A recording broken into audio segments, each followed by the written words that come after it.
Good evening, everyone. The space for faculty and student social interactions has expanded dramatically with the advent of social networking sites such as Facebook, Twitter, and Snapchat.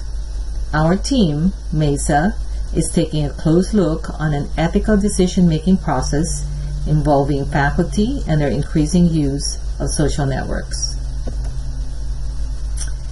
Almost everyone in the United States now have, in one way or another, interacted on a social networking site. Faculty among them for various reasons: teaching, professional, and personal. Inside Higher Ed reported back in 2013 that faculty's use of social media for personal purposes exceeded their professional and teaching usage. Prior to the popularity of social working sites, faculty and student interactions were traditionally limited to formal instructional relationships in the classrooms or during advisement, field trips, or other academic and program-related activities outside the classroom.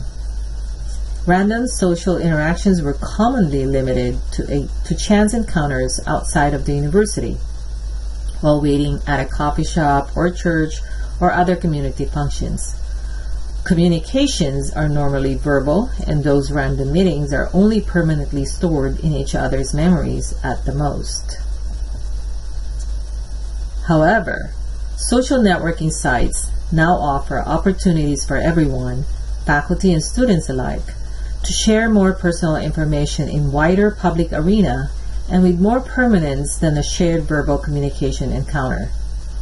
The blurring of boundaries for social interactions means an even stronger demand for clear reasoning and ethical decision-making. Our case: meet Mr. Jones.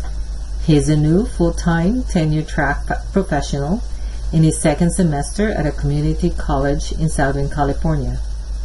He is in his late 20s and has a very outgoing personality.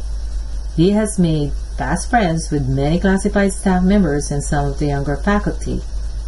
He has invited them to friend his social networking sites because Mr. Jones spends quite a bit of time on social network documenting his everyday activities. On one of these sites, Mr. Jones has listed quite a bit of personal information and also seems to have some students as friends. One of his colleagues visited Mr. Jones' site and became very concerned because the site included some very vivid pictures and a clear statement that Mr. Jones is attracted to young girls, stating on his profile, "The younger, the better."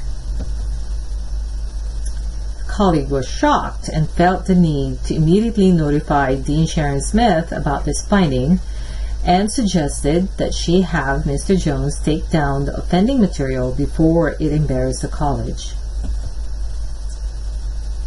There are several competing principles and values associated with this case. First, let us examine those principles or values from Mr. Jones's perspectives.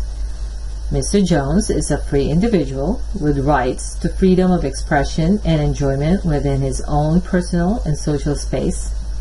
His posting of activities on these social networking sites are done during his own free time and do not infringe upon his responsibilities as a faculty of the college. He uses his own personal computer in the privacy of his own home, and the information he shares are the same ones he would share to someone on a face-to-face basis. From the college's perspective, it seeks to provide a safe environment for its students, physically, socially, and at this day and age, virtually. It expects its faculty and staff to safeguard such an environment. It also values public interest and works to protect its reputation of academic quality with professional faculty and staff supporting its students. However, the college also understands that, to a certain extent, the faculty should be free to express themselves. Would the college react differently if Mr. Jones' statement dealt with religion or politics? On the other hand, does Mr. Jones pose a potential threat to the college's young female students? These questions are part of the competing principles and values at play in this situation. Now that the social lines between faculty and students are increasingly blurring because of social media and the millions of daily posts and the permanency of those posts, should college administrators dictate what their faculty and staff are posting online? If so, does such action constitute infringement of faculty and staff's privacy? Should it be policing the social activities of their faculty and staff? Does the college have the right to say anything about how faculty and staff socialize off campus? What role does personal liberty play in such a case?